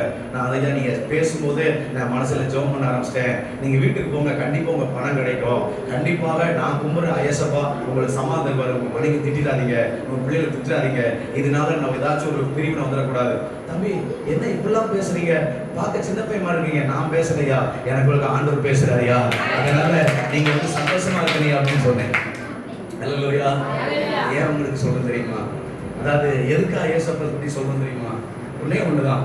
அன்னைக்கு ஒருவேளை அந்த பசங்க 2 பேரும் வரப்போய் அந்த ஏசப்பை பத்தி சொல்றதுக்கு ஒரு வாய்ப்பு கிடைச்சது. அதையும் தாண்டி அவர் சொன்னாரு முடிவு இறங்கும் போது, தம்பி உங்கள்கிட்ட இந்த கொஞ்ச நேரம் பேசுனேன்ல, எனக்கு இந்த மனசுல ஏதோ ஒண்ணு ஒரு மாதிரி இருந்துச்சு, ஆனா இப்ப கொஞ்சம் நிம்மதியா இருக்கு தம்பி, ஏதோ ஒண்ணு இருக்கு தம்பி, அதனால ஓகே தம்பி எனக்கா பிரார்த்தனை பண்ணிக்கோங்க அப்படின்னாரு. அல்லேலூயா. நான் நம்புறேன் அவர் வீட்டுல போய் சண்டை போட்டுருக்க மாட்டேன். அல்லேலூயா. நான் சொல்றது உங்களுக்கு புரியுதாம? அதனால நான் தாழ்மையோடு எல்லா இறக்கத்தோடு சொல்லுவேன், இந்த ஏசப்பா நம்மை நேசிக்கிற கர்த்தர். அல்லேலூயா. அல்லேலூயா. எல்லா கையில ஒரு கர்த்தரை சோதரிக்கலாமா? அவர் நம்மை நேசிக்கிற ஆண்டவர், எந்த மனுஷனையும் நேசிக்கிற ஆண்டவர், எந்த மனுஷனையும் பிரகாசிக்கிற ஆண்டவர். பிதாவே எங்கள் மத்தியில நீ பிரசன்னராய் இருந்து என் ஜனங்களை வழிநடத்த போகிற எல்லா இறக்கத்துக்கு நான் நன்றி செலுத்துகிறேன் அப்பா. அல்லேலூயா. அல்லேலூயா. ஒரே ஒரு சொல்ல பாருங்களேன். அதாவது எங்க அம்மா அப்பா நான் வந்து ஆரம்பத்துல நான் நினைச்சேன், எங்க அம்மா அப்பா வந்து இது வரைக்கும் குடிச்சிட்டு அலைஞ்சவன், குடிக்கும் போது யாரும் கேட்க முடியாது, நான் சண்டை போடுவேன். இப்போ குடியெல்லாம் நிறுத்திட்டு வீட்டுக்குள்ள உட்காந்து பயிர் படிக்கிறேன். எங்க அம்மா ஒரு நாள் வர்றாங்க, ஏலே நீ என்ன சமைச்சிட்டே வெளியே போல அப்படின்னா. சமைச்சிட்டு என்ன தெரியுமா? தெரியும், அக்கம்பரம் தெரியும். அதாவது எப்படின்னா அதுக்கு என்ன அர்த்தம்னா வயசுக்கு வந்துட்டியால வீட்டுக்குள்ளே இருக்க அப்படின்னு. நான் அப்படி யோசிச்சு பார்க்கேன். 2 மணி 3 மணி வரைக்கும் ராப்பாடி மாதிரி தூங்காம அலைவோம். யாராச்சும் ஒருத்தர் சொந்தக்காரரை கூட்டு வந்து இந்த பையன் தூக்கிட்டான இல்லையான்னு எங்க அம்மா நைட்டு 12 மணி 1 மணிக்கு சைக்கிள்ல வந்து பார்க்க வரோம். ஒரு ஆளை கூட்டிட்டு சைக்கிள் ஸ்டாண்ட்ல உட்காந்துட்டு பின்னாடி உட்காந்துட்டு வரும். ஆனா இன்னைக்கு நாம குடிக்காம எந்த பாவம் செய்யாம பைபிள் வாசிச்சு வீட்டுக்கு உட்காந்து இப்படி வெளியே சொல்லுத அப்படின்னு சொல்லி யோசிச்சுட்டு இருக்கேன். பாத்தீங்கன்னா இயேசுவை ஏற்றுக்கொண்ட பிறகு எங்க அம்மா அப்பா என்னை பாராட்டுவான்னு பார்த்தா என்னை ஒரே கொடுமை. நீ அழுதிய கொடுத்த போயிட்ட, நீ அழுதிய வேதத்துல சேர்ந்துட்ட, நீ முக்காடு குரூப்ல சேர்ந்துட்ட, அப்பா என்னை பாடாப்படுத்தினாங்க எங்க அம்மா அப்பா. 3.5 வருஷம் கேட்டுக்கோங்க. முன்னாடி அவங்களுக்கு பிடிக்காத குடிக்கிற பிள்ளையானத இப்ப அவங்களுக்கு பிடிக்காத சாமியை கும்பிட்டேன். இப்ப அவங்க 2 பேருக்கும் என்னை கண்டாலே வீட்டுக்குள்ள போனாலே ஒரே சண்டை. ஒரு நாள் பாத்தீங்கன்னா எங்க நான் வீட்டுக்கு 8 மணி தொழுவு தான் படுத்துப்பேன். அந்த தொழுவுல ஆட்டு தொழுவு, அதுல ஒரு நார்கட்டில் போட்டு படுத்துப்பேன். ஒரு நாள் கட்டில சுத்தி பாத்தீங்கன்னா அப்படியே வெள்ளை வெள்ளையா கிடந்து நான் எங்க அம்மா பிள்ளைக்கு எறும்பு வரக்கூடாதுன்னு சொல்லி எங்க அம்மா சுத்தி வந்து எறும்பு பொடி போட்டுருக்காங்கன்னு பார்த்தேன். கொஞ்சம் புரிஞ்சு மோந்து பார்த்தேன் விபூதி. அதாவது எப்படின்னா எங்க அம்மாவுக்கு ஐயோ இப்படி போயிட்டானேன்னு சொல்லி அப்போ என்னை எவ்வளவு திட்டுறாங்க. அப்போ பாத்தீங்கன்னா ஒரு நாள்ல பாத்தீங்கன்னா எங்க அப்பா நைட்டு ஒரு 10:30 மணி இருக்கும், மழை நல்லா பெஞ்சிருக்கு.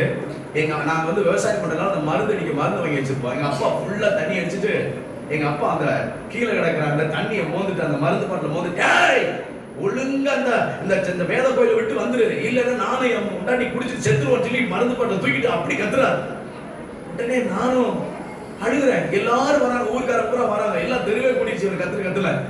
அப்போ எங்க ஊருக்காரங்க சொல்றாங்க, ஏன் மகேந்திரா நீ நல்லா தானடா இருந்த, இப்படி போயிட்டேடா. நாங்க அட பாவி, நான் எங்கடா நல்லா இருந்தேன், 25 வருஷமா குடிச்சிட்டு மோசமா தான் இருந்தேன்.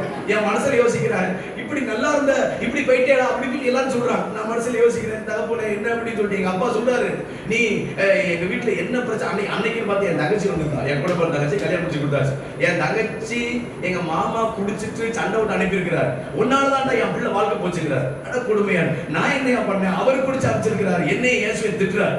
இப்படி திட்டி மோசமா இப்படி இருப்பா. நான் நேரம் தொழுக்குள்ள ஓடி போய் என் டைரி எடுத்து அழுகிறேன்.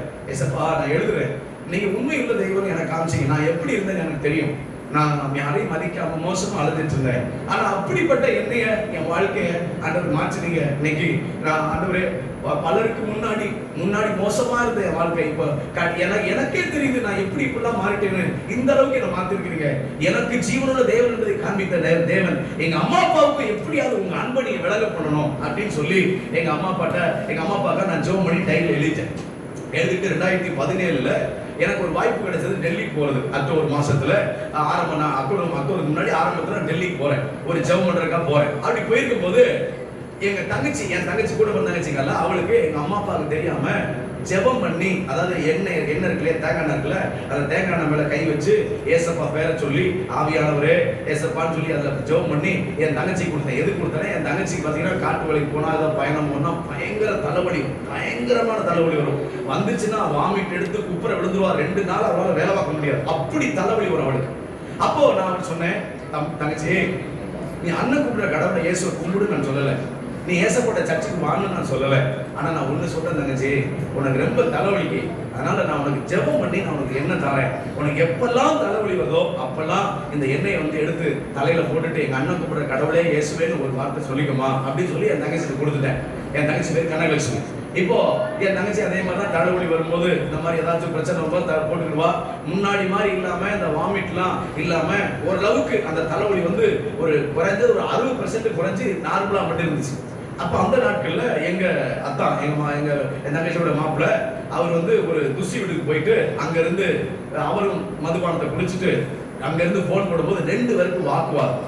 என் தங்கச்சி பாத்தீங்கன்னா அங்க இருந்து போன் பண்ணிட்டான்னா எங்க அம்மாவுக்கு கைகாலாம் நடிக்கும். ஏன்னா அப்படி என் தங்கச்சி எங்க மாமா அடிப்பார், ரோடெல்லாம் ஓட விட்டு அடிப்பார், அருவாள் எடுத்து தலையில கோடு போட்டு விட்டார் ஒரு சமையல்லாம். அப்படி யார் வீட்டு மாடியிலாவது ஒளிஞ்சு கிடப்பா. எங்க அம்மா அப்பா அப்படி நடுவாங்க, ஐயோ இந்த படுவாவி இன்னைக்கு எங்க துறந்திருக்கிறானோ அப்படி குடிச்சிட்டு இஷ்டத்துக்கு அப்படி நடத்தினாங்க. அப்படி இருந்த என் தங்கச்சிக்கு இப்ப 2 பேரும் அவர் குடிச்சிட்டு போன் போட்டல வாக்குவாதம். அந்த வாக்குவாதத்துல அவர் சொல்றாரு, எங்க அம்மா அப்பா திட்ட அவங்க அம்மா அப்பா திட்ட ரொம்ப திட்டி ஒரு குறிப்பிட்ட நேரத்துல நீ செத்து தொலைஞ்சா நல்லா இருக்கும் அப்படின்னு சொல்லிட்டு எங்க மாமா திட்டுறாரு, எங்க அத்தா திட்டுறாரு. திட்டி அப்படியே பேசணும்னு என் தங்கச்சி மனசுல ரொம்ப வேதனைப்பட்டுட்டு நானும் செத்து தொலைலாம் தான் நினைக்கிறேன், உங்க கூட என்னால நிம்மதியா வாழ முடியலன்னு சொல்லிட்டு போன கட் பண்ணிட்டான். என் தங்கச்சிக்கு 2 பிள்ளைங்க, ஒரு ஆம்பளை பிள்ளை ஒரு பொம்பளை பிள்ளை. அது ஸ்கூலுக்கு போயிருக்குங்க. என் தங்கச்சி போன கட் பண்ணனையும் அந்த மன வேதனை இல்லை. அவங்களும் விவசாயம் பார்த்தாங்க. மிளகு செடினா மிளகாய் செடிக்குல பூ எடுக்கிறதுக்கு மருந்து வாங்கி வச்சிருக்காங்க. அவங்க கிணத்து பிஞ்சை, நம்ம ஏரியாலாம் பார்த்தீங்கன்னா மானம் பார்த்த பிஞ்சை, மழை பெஞ்சாதான் விவசாயம். அவங்க கிணத்துல விவசாயம் பார்க்குறோம். அப்போ அந்த மிளகு செடிக்கு மருந்து வாங்கி வச்ச மருந்து எடுத்துட்டு நேராக சர்பத்து கிளாஸ் எடுத்து பாதி கிளாஸ் ஊற்றிட்டு அப்படி குடிக்க போயிருக்கா. அப்படி குடிக்க போனே ஏன் வந்திருக்கு. ஏன் வந்தோடனே நேராக நான் கொடுத்த அந்த ஜெப எண்ணெயை பூஜை ரூமில் வச்சுருக்கிறேன். நேராக அந்த ஜெப எண்ணெயை எடுத்து அந்த மருந்தோட சேர்த்து ஊற்றிட்டு அவர் சொல்லியிருக்கா, என் அண்ணன் கும்பிட கடவுளை இயேசுவே, என் கணவர் என்னை ஒவ்வொரு நாளும் அடிக்கிறாரு, என்னை ரொம்ப காயப்படுத்துறாரு, ரொம்ப கேவலமாக திட்டுறாரு. ஆனால் என் பிள்ளைகளை பார்க்க ஆசையாது. என் பிள்ளைங்க ஸ்கூலுக்கு போயிருக்கு. ஆனால் என்னால் இவர்கிட்ட நிம்மதியாக வாழ முடியல. என்னை காப்பாற்றுங்க, என்னை கைவிடனா விட்டுருங்கன்னு சொல்லிட்டு அவள் அப்படி அந்த வேதனையில் அந்த எண்ணெய் ஊற்றி கப்பு நிறுத்திட்டான். குடிச்சிட்டா எங்கள் மாமா அவர் 3:30 மணிக்கு வராங்க. வந்தால் வெளியிலிருந்து கத்துறாங்க, இந்த மகளை உயிரோடு இருக்கே, செத்துட்டியா, மருந்து குடிக்க போறேன்னு சொன்னேன். உடனே எங்கள் அத்தானுடைய அம்மா, எங்கள் அத்தை, அவங்க ஓடிட்டாங்க. நேரம் ஓடி வந்துருக்காங்க. அந்த சண்டாளத்தை பாதகத்தை வீட்டுக்குள்ள பெருச்சாலி தள்ளி பிடிச்சா, பூனை தள்ளி பிடிச்சான்னு சொல்லி பருத்தி கூட பாசு முடியலாம் பிரட்டி பார்த்தா வீடுக்குள்ள மருந்து நாற்று நாரிச்சு, நீ தான் அந்த ஆகாத சொல்லியை பண்ணியான்னு சொல்லி என் தங்கச்சி பார்த்தா என் தங்கச்சி அப்படியே மருந்து குடிச்சு கரக்கமாக சாஞ்சு கிடக்காங்க. நேராக தூக்கிட்டு கோழிப்பட்டி கவர்மெண்ட் ஹாஸ்பிட்டல் வரான். அவங்க காமநாயக்கம்பட்டி கடம்பு, அங்கேருந்து தூக்கிட்டு நேரம் வரான். அப்படி வந்தா இப்போ ஒரு 4:30 மணிக்கு வரான். வந்தா அவசர சிகிச்சை உள்ளே கொண்டு போகிறாங்க. ஸ்ட்ரெச்சரில் வச்சு தள்ளிட்டு போகிறாங்க. அதே டயத்தில் நம்ம ஊரில் பார்த்தீங்கன்னா பாம்பு கொத்திடுச்சுன்னா அதே பாம்பை அடிச்சு தூக்கிட்டு வந்துடுவாங்க. எங்கள் அத்தை எந்த மருந்தை குடிச்சாலும் அந்த மருந்து பாட்டோட வந்துட்டாங்க. இந்த மருந்து தான் குடிச்சாங்க. அப்போ டாக்டர் ஸ்ட்ரெச்சரில் வச்சு தள்ளிட்டு போகிறாங்க ஸ்டாஃப் நர்ஸ். அப்போது அதே டயத்தில் டியூட்டி டாக்டர் எம்பி அது முடிஞ்சு அப்படி வர்றார். வந்தோடனே என்ன கேஸ்ன்னு சொல்லி யதார்த்தமாக விசாரிக்கிறார். சார் சூசைட் அட்டம் சார், பாய்சன் கேஸ் சார் அப்படின்னு சொன்னோடனே நேரம் அவரும் அப்படி உள்ளே போயிட்டு என் தங்கச்சியுடைய தொண்டை இதெல்லாம் அமைக்கி பார்த்து, வயிற்றுலாம் அமைக்கி பார்த்து, கண்ணெல்லாம் பார்த்து, லைட் அடிச்சு பார்த்துருக்காரு. அவர் சொல்லியிருக்கிறாரு, மருந்து தொண்டை வரைக்கும் வந்திருக்கு, மருந்து வயிற்று கீழே போகலை, இவருக்கு எந்த மருத்துவம். என் தங்கச்சி இன்னைக்கு உயிரோட இருக்கா. என் தங்கச்சிக்கு ஒரு பொம்பளை பிள்ளை, அந்த பொம்பளை பிள்ளை கல்யாணம் முடிஞ்சு அவருக்கு ஒரு பிள்ளை இருக்கு. என் தங்கச்சி நான் சொல்ல எதுக்கு சொல்ல வேணா, இப்படி ஹாஸ்பிட்டல்ல அவளுக்கு எந்த மருந்து அது உள்ள போகலன்னு சொல்லி டாக்டர் சொல்லி நார்மல் வார்டு கமிச்சா அனுப்புனா, எங்க அம்மா அப்பாவுக்கு உன் பிள்ளை மருந்து குடிச்சாங்க செய்தி மட்டும் போதும்.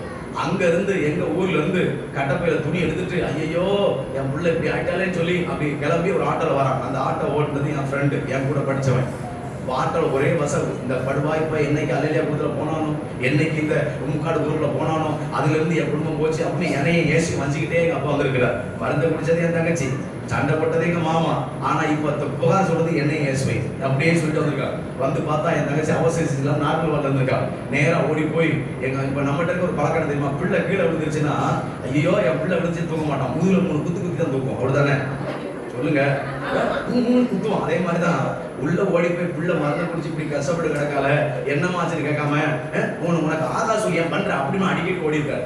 கொஞ்ச நேரம் கழிச்சு எங்க அம்மாவும் எங்க அப்பாவும் எங்க எங்க அத்தை எல்லாம் வெளியில போன பிறகு ஏன்டா அப்படி பண்ண, எதுக்கு இப்படி பண்ணன்னு சொல்லி எங்க அம்மா அப்பா அழுது சொல்லியிருக்காங்க.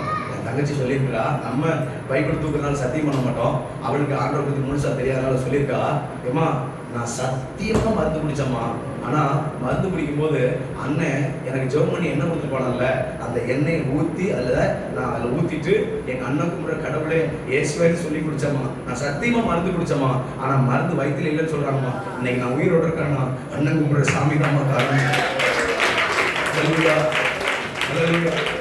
நான் ஏன் அப்படி சொல்றேன்னா, இந்த வார்த்தையை சொல்லிட்டோன்னையும் ஒரு அன்னைக்கு சாயந்தரமே மாலையில் நினைக்கிறேன், மறுநாள் நினைக்கிறேன், ரிசர்ச் சொல்லி போயிட்டான். எங்கள் அம்மா அப்பா வீட்டில் இருக்கிறாங்க. நான் டெல்லியிலிருந்து வாரேன் ஒரு வாரம் தாண்டி. அப்படி வரும்போது வாசலில் இருக்கிறேன். அப்பையில் எங்கள் அப்பா என்னை இப்படி இறங்க பார்த்தார். இவனுக்கு சாரமே உலக கட்ட தெரியாது, சாரத்தை நெஞ்சில் கட்டி கலையுமா. இன்னைக்கு என்ன ஃபேமிலி செட்டப் போட்டிருக்கான், சாட்சி போட்டிருக்கான், ஆளும் 40 நாள் ஃபுல்லாக ஏசிலேருந்து ஜோம் பண்ணுங்க, முகம் கொஞ்சம் பரவலாக இருக்கா, ஆளை பார்த்தோன்னே இப்படி ஒரு மாதிரி பார்க்காரு. என்னடா வித்தியாசம் ஆகிட்டார். என்னை பார்த்து கூட்டாரு, தம்பி இங்கே வாழ்னார். உங்களுக்கு தெரியுமா, இதுவே பெரிய மிராக்கள். ஏன்னா எங்கள் அப்பா உள்ள இருந்தால் நான் வீட்டுக்குள்ள இருக்க மாட்டேன். எங்க அப்பாவை நான் சாப்பிட்டா கேட்ட கிடையாது, அவரும் நீ சாப்பிட்டேன்னு கேட்டது கிடையாது. எதிரும் புதிரும் கீரி பாம்பு மாதிரி தான் இருக்கும். அப்படித்தான் நான் அவரோடு அவருக்கு எனக்கு உறவு. ஆனா இன்னைக்கு முதல்ல எங்க அப்பா என்னை பார்த்து தம்பி இங்க வா, இதுவே எனக்கு பெரிய மிராக்கிள். என்னடா எங்க அப்பா வாயிலிருந்து இவ்வளவு அன்புள்ள வார்த்தை வருது, என்ன நடந்ததுன்னு பெரிய சந்தேகம், ஒரு கேள்வி. உடனே வீட்டுக்குள்ள போறேன். எங்க அப்பா சொன்னாரு, தம்பி நீ கும்புற சாமி உண்மையில சாமிடாங்க. என்னடா இந்த வரைக்கும் அதிலே கூட்ட அந்த சொல்லி காயப்படுத்துவாரு. இன்னைக்கு பார்த்து நீ கும்புற சாமி உண்மையில சாமிக்கிறாரு. அடுத்த வார்த்தை சொன்னாரு, தம்பி என் குத்து விளக்க, என் குடும்ப குத்து விளக்க உன் சாமி காப்பாத்திச்சுனாரு. எங்க அப்பாவுக்கு என் தங்கச்சி ரொம்ப பிடிக்கும். என் தங்கச்சி தான் குடும்ப குத்து விளக்கு. அதனால எங்க அப்பாவுக்கு பயங்கர சந்தோஷம். அப்படி என் குடும்ப குத்துல காப்பாத்து. எனக்கு ஒரே கேள்வி மேல கேள்வி, சந்தேகத்துல சந்தேகம், என்னடா ஆச்சு வித்தியாசமா இருக்குது அப்படின்னு சொல்லிட்டு உட்கார்ந்தே எங்க அம்மா சொன்னாங்க. எங்க அம்மா உட்கார சொன்னாங்க, தம்பி இந்த மாதிரி நீ ஏதோ என்ன கொடுத்தியா, பாப்பா உட்காந்து சண்டையா வரத குடிச்சாலாம், அதுக்கப்புறம் எண்ணெய் ஊற்றி குடிச்சாலாம், இன்னைக்கு நம்ம தங்கச்சி உயிரோடு இருக்கானா, நீ கும்புற ஏசாமி தானே தம்பி, உண்மையிலே ரொம்ப சந்தோஷமா இருக்குடா, நீ போனதுனால என் பிள்ளைய காப்பாத்திட்டாரா சாமி அப்படின்னு. 45 நிமிஷம் எங்க அம்மா பக்கத்துல உட்கார்ந்தேன். எங்க அம்மா பக்கத்துல நான் எப்படி இருந்தேன், இயேசு எனக்கு என்ன செஞ்சா, இயேசு இந்த பூமிக்கு ஏன் வந்தா, நீங்க எப்படி இருக்கிறீங்க, இயேசு உங்களுக்கு என்ன செஞ்சிருக்கிறார், நீங்க இயேசுக்காக என்ன செய்யணும் அப்படின்னு அவங்களுக்கு எல்லாத்தையும் சுவிசேஷம் சொல்லி, இயேசு நமக்காக நம்முடைய பாவங்களுக்காக ரத்தம் செஞ்சினார், மரித்தார், அவர் தான் இந்த உலகத்துல எல்லா மனுஷனையும் சுத்தப்படுறதுக்காக பூமிக்கு வந்தார், அவர் 3ஆம் நாள் உயிரோடு எழுந்தார், அவர் தான் நம்முடைய மெய்யான தேவன், அவரை நீங்க ஆராதிங்க, அவருக்கு உண்மையா இருங்க, உங்க மகளை காப்பாத்திருக்கிறாரு, அவருக்கு நீங்க உண்மையா இருங்க அப்படின்னு சொல்லிட்டு உங்கள் மகளை காப்பாத்துறது உண்மை நம்புறீங்கல்ல, அடுத்த வாரம் இந்த இயேசுக்கு நன்றி சொல்வதற்கு சபைக்கு வாங்க அப்படின்னு. அடுத்த வாரமே சர்ச்சுக்கு போறேன். எங்க அப்பா முதல்ல சர்ச்சைக்கு எப்படி வந்தாரு, ஊருக்குள்ளிட்டு வரல, ஊரை சுத்தி 9 கிலோமீட்டர் தாண்டி வந்தாரு. ஏன்னா சொந்தக்காரங்க பார்த்துருவாங்க. அப்படியே இப்படி சுத்தி அப்படி சுத்தி வர பாருங்களேன். நான் ரட்சிக்கப்படுறதுக்கு முன்னாடி நானே எங்க அப்பாவும் குடிச்ச ரோட்ல சண்டோடுவோம், கீழே அடப்போம், அதெல்லாம் அவமானம் தெரியல. இன்னைக்கு ஆண்டவரை தேடுறதுக்கு அவமானம். நான் சொல்றது புரிதல்ல, நான் சொல்றது ஏன் இந்த உங்களுக்கு தெரியுங்களா, நான் ரட்சிக்கப்படுறதுக்கு முன்னாடி எங்க ஊர்ல இந்த மிலிட்டரிக்காரன் வந்துட்டா பயங்கர சந்தோஷம். மிலிட்டரிக்காரன் வந்தா நல்ல புல் பாட்டில், நல்ல சரக்கு, வெயிட்டான சரக்கு வாங்கிட்டு வாங்க. பாருங்க, அந்த சரக்கை நடு ரோட்ல வச்சு ஆடுவேன். சரக்கு கிடைச்சிச்சு. மதுபானம் பார்த்துருக்கீங்களா, உங்களுக்கு தெரியாது. மதுபானம் பார்த்துருக்கீங்கல்ல, இந்த சரக்கு சொல்லுவாங்கல்ல, உலகத்தையே சீரழிச்சிட்டு இருப்பாங்க. இன்னைக்கு இந்த குடும்பம் குட்டி நிம்மதியா வாழ விடாம, இதுக்கு வேற அரசாங்கம் முழு ஒத்துழைப்பு பாதுகாப்பு கொடுத்து இவங்களுக்கு வந்து இவங்க பேர் வந்து குடிகாரன்னு சொல்லக்கூடாதா, என்ன சொல்லணுமா, மதுப்பிரியர்கள். என்ன பேரு, மதுப்பிரியர். இன்னைக்கு பேர் வந்து பாத்தீங்கன்னா மதுப்பிரியல் வைக்கணுமா, அந்த அளவுக்கு குடி இன்னைக்கு மனுஷன் வாழ்க்கையில, அதாவது அவனை அப்படியே நிறைச்சிருச்சு, அவனை விட்டு வெளியே வர வந்துருச்சு. அந்த மாதிரி முன்னாடி இப்படி பாத்தீங்கன்னா மதுபான பாட்டு நடு ரோட்ல வச்சுட்டு ஆடுவேன். ஏசப்பாக்குள்ள வர்றதுக்கு முன்னாடி நான் தாழ்மையா சொல்லுவேன், ஏசப்பாக்குள்ள வந்த பிறகு இந்த பைபிளை தூக்குறதுக்கு நான் நினைச்சேன், மதுபான பாட்டிலேயே தலையில தூக்கிட்டு வெக்கமெல்லாம் ரோட்ல ஆனேன். இன்னைக்கு இந்த பைபிள் என் உன்னை வாழ வச்ச பைபிள் எப்பவுமே நெஞ்சில தூக்கிட்டு வருவேன், இப்படி வருவேன். இதை தூக்கப்படுறதுக்கு மட்டும் நீங்க வெக்கப்படாதீங்க. ஏன்னா இதை தூக்குறதுக்கு நீங்க வெக்கப்படலைன்னா உங்க வாழ்க்கை பிறருக்கு முன்னாடி வெக்கப்படாம வாழ்வீங்க. உங்க தலை உயர்த்த ஒருத்தர் சொன்னாரு, இல்ல நானு செல்லுல பைபிள் வச்சுக்கிறேன், செல்லுல மத்த தேவையற்ற குப்பை தான் இருக்குது, அழுக்கு தான் இருக்குது, செல்லுல பைபிள் மட்டுமா இருக்குது, சொல்லுங்க சொல்லுங்க. ஆண்டரை பத்தி தெரியாதவங்க பிரச்சனை இல்லை, ஆண்டரை பத்தி தெரியுது இல்ல, சர்ச்சுக்கு வரல, கையில பைபிள் கொண்டு வரணும். ஆமே சொல்லுங்க. அல்லேலூயா. உங்களுக்கு சொல்றேன்னா, எங்க அப்பாவுக்கு சர்ச்சுக்கு வரது அவமானம். நாலு சொந்தக்காரன் சொல்லிடுவாங்களா, இன்னும் பண்ணிடுவாங்க. அப்படியே சுத்தி வர, ஃபர்ஸ்ட் வாரம் அப்படி வந்தார், 2ஆவது வாரம் அப்படி வந்தார், 3ஆவது வாரம் நடு தெருவுக்குள்ள இப்படி வந்தார். என்னப்பா இப்படி போறீங்க, போல நம்மள வாழ வச்ச ஆண்டவருக்கு நம்ம எதுக்குல வைக்கப்படணும், வாழ அப்படியே சர்ச்சுக்கு போகணும். அது வந்த பிறகு நான் ஒண்ணுமே சொல்ல, எங்க அம்மா அப்பா கேட்டாங்க, ஏ இந்த ஞானஸ்நானம் ஒண்ணு இருக்காமல, அதை அந்த ஐயாட்ட சொல்லி அதை வாங்கிட்டாங்க. எப்பா அதை உடனே எல்லாம் தர மாட்டாங்கப்பா, நீங்க வந்து அதுக்கு வந்து இன்னும் நீங்க சுத்தமா, ஏன்னா எங்க அப்பா கஞ்சா அடிப்பாரு, தண்ணி அடிப்பார். இப்போதான் உள்ள வந்திருக்கிறாரு. நான் சில விஷயம் சொல்லி ஓரளவுக்கு கஞ்சா தான் விட்டுட்டார். அப்படியே பீடியை விடமே கஷ்டப்பட்டேன். அப்ப சொன்னேன், எல்லாத்தையும் டோட்டலா விட்டுட்டு இயேசுதான் மெய்யான தெய்வம் சொல்லி நீங்க சொல்லுங்கப்பா, நீங்க வைராக்கியம் இல்லைங்கப்பா, ஏசப்பா உங்களை காப்பாத்துப்பா சொன்னேன். எங்க அப்பா கஞ்சா, தண்ணி, பீடி எல்லாத்தையும் விட்டுட்டு டோட்டலா விட்டுட்டு ஆண்டவருக்காக நமக்காக உயிரை கொடுத்துருக்காரா, நம்ம இதெல்லாம் அவருக்காக விடல நின்று சொல்லி விட்டுட்டு எங்க அம்மா அப்பா 2 பேரும் வந்து கேட்டாங்க. எங்க பாஸ்டையா அவருக்கு 2 பேருக்கு ஞாபகம் கொடுத்தா. அன்னைக்கு தான் எங்க அப்பா அம்மாவுக்கு என் சொந்த காசுல நான் அன்னைக்கு இருந்த கொஞ்சம் காணிக்கல எங்க அப்பாவுக்கு ஒரு வேட்டி சட்டை, எங்க அம்மாவுக்கு ஒரு சேலை எடுத்து கொடுத்து அவங்க ஞானஸ்தானம் எடுத்தோடனே அவங்களுக்கு என் கையால் ட்ரெஸ் எடுத்து கொடுத்து போட்டு அப்படியே அந்த ஊழியத்தை முடிச்சுட்டு வீட்டுக்கு வந்து என் தொழுக்குள்ள போறேன். என் தொழுக்குள்ள போய் என் டைரி எடுத்து எழுதுறேன். ஜீவனுள்ள தேவனே, ராஜாதி ராஜாவே, எனக்கு நீ ஜீவனுள்ள தேவனை விளங்கப்படியது மாத்திரமல்ல, என் தாய் தகப்பனுக்கும் உடைய அன்பை விளங்கப்பட்டீங்க. நீரே மெய்யான தேவன். அப்படி என் டைரியில எழுதிட்டு இப்படி நன்றின்னு போட்டு கீழே போடுறேன். இதுல ஹைலைட் என்ன தெரியுமா? அப்படி நன்றின்னு போடும்போது ஆவியான உள்ளத்துல சொல்றார் என்ன தெரியுமா? எந்த மருந்தை வைத்து உன் தகப்பன் என்னை விட்டு உன்னை பிரிக்க நினைத்தாரோ அதே மருந்தை வைத்து உன் தகப்பனை என்னோடு சேர்த்து விட்டேன். Real hero. அவன் படத்துல ஹீரோ, அந்த ஹீரோ, இந்த படம் எல்லாம் குப்பை நடிப்பு. ஆனா இயேசு மட்டும் மெய்யான தெய்வம். நான் சொல்லுறீங்களா? எந்த மருந்தை வச்சு எங்க அப்பா மிரட்டினாரோ அதே மருந்தை வச்சு இப்ப எங்க அப்பா ஏசப்பாக்கள் வந்துட்டாரு. ஏசப்பாக்கள் வந்தா கெட்டதை சொல்லி கொடுக்கல, வாழ வேண்டிய விதத்துல வாழணும்னு சொல்லி கொடுக்குறாங்க. மனைவி எப்படி நேசிக்கணும், கணவனை எப்படி நேசிக்கணும், பிள்ளைகளை எப்படி வளர்க்கணும், ஒரு வேலையில எப்படி உண்மையா இருக்கணும், மற்றவங்க காரியத்தில் எப்படி உண்மையா இருக்கணும், கணவன் மனைவியும் சேர்ந்து வாழும்போது பிள்ளைகளுக்கு எப்படி ஆலோசனை சொல்லிக் கொடுக்கணும். வாழ வேண்டிய விதத்தில் வாழ வைப்பதாயா வேதம், வாழ வேண்டிய விதத்தில் வாழ வைப்பதாயா இந்த சபை. ஆமென்.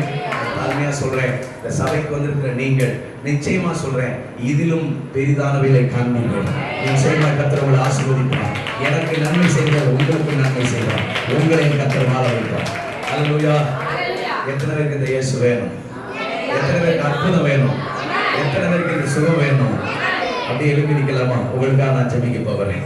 உங்களுக்காக நான் ஜெபிக்க போகிறேன். எல்லா இடத்துல எழுப்பி நின்று மனசார கண்ணை மூடிக்கோங்க. உங்க அப்பாட்ட பேசுற மாதிரி பேசுங்க. உங்க சொந்த தகப்பட்ட நீங்க எப்படி பேசுவீங்களோ. ஒருவேளை உங்க வீட்டுல பல்வேறு கஷ்டங்கள் இருக்கலாம். வெளியில அவளுக்கு என்ன, அவளுக்கு ஆகுமா, அப்படி இப்படின்னு சொல்லி வெளியில சொல்லலாம். ஆனா வீட்டுக்குள்ள நிம்மதி இல்லை, சமாதானம் இல்லை. எவ்வளவு உழைச்சாலும் பணம் வீட்டுல தங்குறது இல்லை.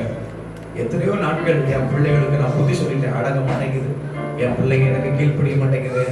என் குடும்பத்துல மட்டும் ஏன் எவ்வளவு கஷ்டம், என் கணவர் இன்னும் குடிக்கிறார், தெரியாம போய் குடிச்சிட்டு வந்துடுறார், இன்னும் சில பாவங்கள் என்னை விட்டு போக மாட்டேங்குது, என் குடும்பத்துல மட்டும் ஏன் இந்த நோய், இந்த தீராத வேதனை, என் பிள்ளைக்கு மட்டும் ஏன் இவ்வளவு நாளா கர்ப்பத்துல கனி இல்லை, என் பிள்ளைக்கு மட்டும் ஏன் இவ்வளவு நாளா திருமணம் முடியலன்னு சொல்லி பல்வேறு பிரச்சனையோடு வேதனையோடு நீங்க வந்திருக்கலாம். ஒருவேளை என் உடம்புல நோய் இருக்கு, ஆனா அந்த வழியோட தான் வேதனைக்கு வேலைக்கு போயிட்டு இருக்க. ஏன்னா நான் ஹாஸ்பிட்டல் போய் படுத்துக்கிட்டேன்னா என் பிள்ளைங்க யார் பார்ப்பா, இந்த கடனை யார் அடப்பா, நாளைக்கு கடைக்காரங்க வீட்டு வாசலுக்கு வந்துடுவாங்களே, அதனால செலவழிக்க பணம் இல்லை, அதனால மருத்துவத்தை பார்க்கல, டாக்டர்கிட்ட போல, டாக்டர்கிட்டே போனாலும் உழைச்ச பணம் தான் போயிட்டே இருக்கு, என்ன செய்யணும்னு தெரியல அப்படின்னு சொல்லி ஒருவேளை நீங்க இந்த வருத்தத்தோட கண்ணீரோட ஏதோ ஒரு விதத்துல மனம் நொறுங்கி அழுகையோட நீங்க வந்திருக்கலாம். இன்னைக்கு காலையில கூட நீங்க வரும்போது நான் செத்தா நல்லா இருக்குமே, நான் இல்லாம போனா நல்லா இருக்குமேன்னு சிலர் வேதனையோடு கூட அந்த அளவுக்கு நெருக்கப்படுத்தாங்க வந்திருக்கீங்க. யாரோ ஒருத்தர் உங்களை கூப்பிட்டு வரல, ஏசப்பாவே உங்களை கூப்பிட்டு வந்திருக்கிறார். ஏசப்பாவே இந்த நாளை உங்களுக்காக நியமிச்சிருக்கிறார். என் மகளை நான் நேசிக்கிறேன், என் மகளை நான் சுகமாக போறேன், என் பிள்ளைகளை நான் ஆசீர்வதிக்க போறேன்னு சொல்லிதான் ஆண்டவர் உங்களை கூப்பிட்டு வந்திருக்கிறார். ஒரு விஷயம் எல்லாரும் ஒப்பு கொடுத்து, ஆண்டவரே என்னை தொடுங்கப்பான்னு சொல்றீங்களா, என் பாவத்தை கழுவுங்கப்பா, நான் உங்களுக்கு விரோதமா பாவம் பண்ணிட்டேன், நான் அசிங்கமா பேசிட்டேன், சில நேரங்கள்ல என் மனைவியை நான் மதிக்காம விட்டுட்டேன், என் பிள்ளைகளை நான் நேசிக்காம விட்டுட்டேன், நான் குடும்பத்துல உழைச்ச பணத்தை நான் வேஸ்ட் ஆகிட்டேன், சில நேரங்கள்ல தப்பான பாவத்தை யாருக்கும் தெரியாம நான் செஞ்சிருக்கிறேன். ஆனா இதெல்லாம் இதுக்காக தான் நீங்க ரத்தம் செஞ்சிருப்பீங்களா, இதுக்காக தான் நீங்க உங்க உயிரை கொடுத்துருப்பீங்களா, உங்க ரத்தத்தினால என்ன கழுவுங்கப்பா. என் வாழ்க்கை ஆண்டவரை பிறருக்கு முன்னாடி அவமானத்துக்குரியதா இருக்கக்கூடாது, கனமுள்ளதா இருக்கணும். வேதம் சொல்றது, இயேசுவை நோக்கி பார்த்த முகங்கள் அது வெட்கப்பட்டு போகவில்லை, அவர்கள் முகங்கள் பிரகாசம் அடைந்தது என்று வேதம் சொல்லுது. எல்லாரும் வாய்களும் திறந்து எனக்காக மரித்தாரே, என் பாவம் சுமந்தாரே, எனக்காக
ஆண்டவர் இவ்வளவு நேரமாக உம்முடைய அற்புதத்தின் செயல்களை கேட்ட என் ஜனங்களை ஆண்டவரை நம்பிக்கையோடு உம்மிடத்தில் தங்களை கொடுத்தவர்களை நீ கொண்டிருக்கிறீர் சுவாமி. இன்றைக்கு இவர்கள் தங்கள் சரீரத்தை ஆண்டவர் சோதித்து பார்க்கும்போது இனி இந்த பலவீனம் இருக்கக்கூடாது, இனி இந்த குடும்பத்தை தொடர்ந்து வருகிற கடன் அழைக்கப்பட வேண்டும், இவர்கள் நோய்கள் நீங்க வேண்டும், எல்லா தடைகளும் உடையட்டும் சுவாமி. எந்த இடத்தில் வைக்கப்பட்டார்களோ, யாருக்கு முன்னாடி அவமானப்பட்டார்களோ அந்த இடத்தில் தலையை உயர்த்தும், தலையை உயர்த்தும்,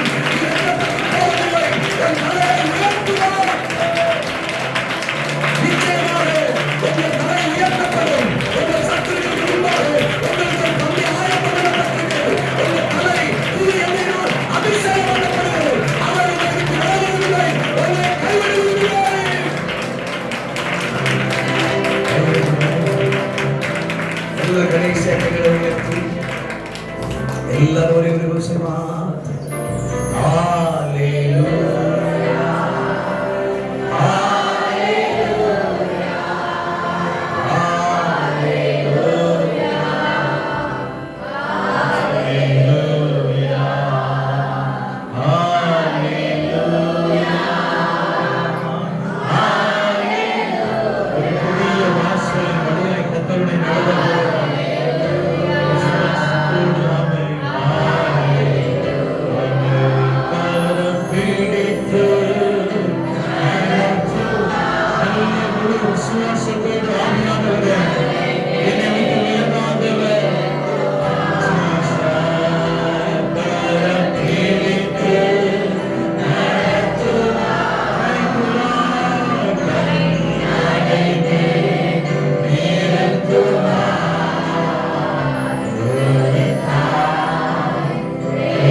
அற்புதம் செய்ய மாட்டாரா?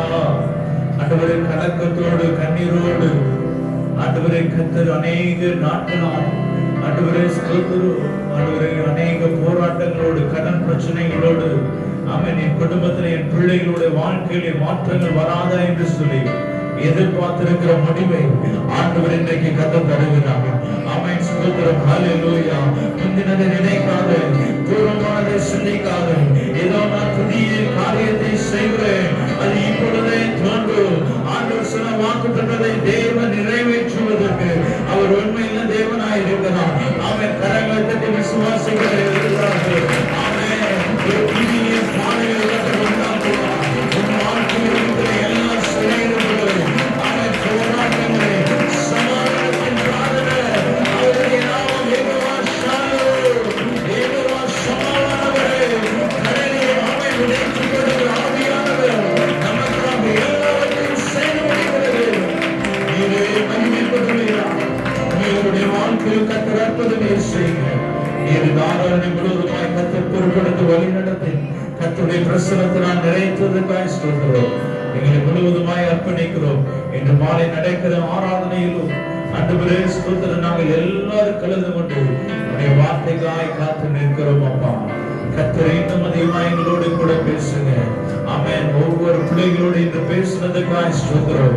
ஆண்டவரே இன்னும் அதிகம் உமக்காக ஆண்டவருடைய ஜெப அக்கினி எழும்பட்டும். தேவனுடைய சபை ஆண்டவரே நாங்கள் எல்லாரும் புறப்பட்டு போய் சகல ஜாதிகளையும் சீஷராக்குவதற்காக ஆண்டவரே ஸ்தோத்திரம் ஹல்லேலூயா. எத்தனை பேர் அர்ப்பணிக்கிறீங்க? ஆவியானவரே நான் உமக்காக ஏதாவது ஒன்றை நான் செய்ய என்னை அர்ப்பணிக்கிறேன். ஆண்டவரே ஸ்தோத்திரம் ஹல்லேலூயா. ஆண்டவரே புறப்பட்டு போய் ஆண்டவரே சுவிசேஷத்தை நாங்கள் அறிவிக்கிற பிள்ளைகளாக எங்களோடு மட்டுமல்ல ஆண்டவரே எங்கள் தலைமுறைகள் ஆண்டவரே உமக்காக நாங்கள் ஓடுகிறவர்களாக ஆண்டவரே சபையில் ஒரு பெரிய மாற்றத்தை ஆண்டவரே அடுத்து ஆண்டவரே ஸ்தோத்திரம் கர்த்தரே ஆண்டவரே எல்லா வனாந்தர பாதைகளை கர்த்தரே சிறைக்காக்கிறதற்காக நன்றி. பரிசுத்த ஆவியானவர் ஒவ்வொரு பிள்ளைகளும் நிறைவாய் பரிசுத்தப்படுத்தி ஆண்டவரே கர்த்தருடைய அபிஷேகத்தையும் கிருபையும் கர்த்தரை தந்து ஆண்டவரே ஆண்டவருடைய நாமத்தை உயர்த்தக்கத்த கருமை தாங்கப்பா. நீரை மகிமைப்படுங்க. இயேசுவின் நாமத்தின் மூலம் ஜெபிக்கிறோம் நல்ல பிதாவே.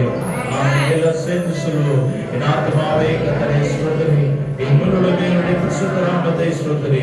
என் ஆத்துமாவே கர்த்தரை ஸ்தோத்திரி, கர்த்தர் செய்த சகல உபகாரங்களையும் மறவாதே. ஆமென். நம்முடைய கர்த்தராய் இருக்கிற இயேசு கிறிஸ்துவின் கிருபையும் பிதாவாகிய தேவனுடைய அன்பும் பரிசுத்த ஆவியானவருடைய அன்யோன்ய ஐக்கியமும் சந்தோஷமும் சமாதானமும் நம் அனைவரோடும் சகல பரிசுத்தவான்களோடும் நம் குடும்பத்தார் யாவரோடும் விசேஷமாய் இன்று கலந்து கொண்ட ஒவ்வொரு பிள்ளைகளோடும் மாறாத தெய்வ பிரசன்னம், தெய்வ மகிமை நம் அனைவரோடும் எப்பொழுதும் ஆண்டவராகிய இயேசு கிறிஸ்து இரண்டாம் வருகை மட்டும் நிலைத்திருப்பதாக.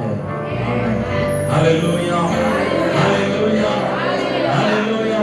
கர்த்தருடைய ஆசீர்வதிப்பாராக. இன்று மாலை ஆமென் 5 மணிக்கு சரியாக கூட்டம் ஆரம்பிக்கப்படும்.